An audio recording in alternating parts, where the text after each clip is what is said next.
नमस्कार मंडळी, कशा आहेत सगळेजण। मी आज तुमच्यासाठी एक नवीन गोष्ट घेऊन आली आहे। तुम्हाला माहिती आहे आपण लग्नामध्ये त्या गोड पुऱ्या खाल्ल्या जातात आणि लग्न झाल्यानंतर त्या आजूबाजूच्या घरामध्ये संपूर्ण गावाला त्या गोड पुऱ्या म्हणजे ह्या पुऱ्या वाटल्या जातात। म्हणजे सारणाच्या पुऱ्या माझ्या सगळ्यात मोस्ट फेवरेट आयटम म्हणजे ह्या सारणाच्या पुऱ्या।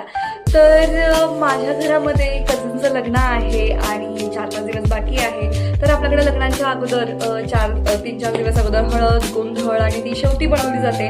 तर शेवटीमध्ये ह्या सारणाच्या पोळ्या बनवल्या जातात। तर आमच्याकडे आमची आजी आहे, तर ही आता शेवटची पिढी आहे की जी ही सगळ्या गोष्टी आम्हाला म्हणजे जी पारंपरिक पद्धतीचं ते लग्न आणि ह्या सगळ्या सोहळा कसं करायचं हे शिकवत असते आणि त्या आमच्या आजी आहे। तर आता आजी आपल्याला सांगतील की ह्या शेवटीच्या सारणाच्या पुऱ्या कशा बनवतात।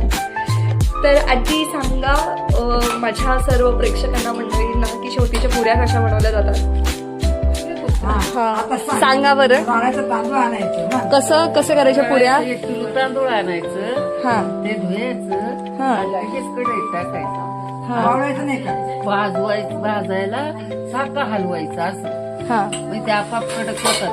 भाजतं का चांगलं लाल लाल झरक करायचं, गिरणीत यायचं चांगलं, थोडं गरमरीत दळायचं, लय मोठ्याला रव्यावानी नाही दळायचं, गरमरीत दळायचं आणि गार पाणी द्यायचं, एवढंच पाणी द्यायचं एवढं, आणि त्याच्यामध्ये गुळ टाकायचा गार पाण्यात, आणि तो गुळाचं पाणी करायचं त्याचं, चाळणीनं गाळून त्याच्यात ओतायचं आणि मग ते सारण करायचं।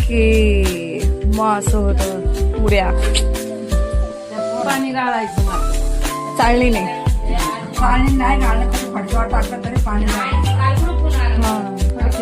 चाळणीत घालायचं, चाळणीने चाळणीमध्ये गाळायचं, फडक्यामध्ये गुळाचं पाणी चिकट असतं का, ते नाही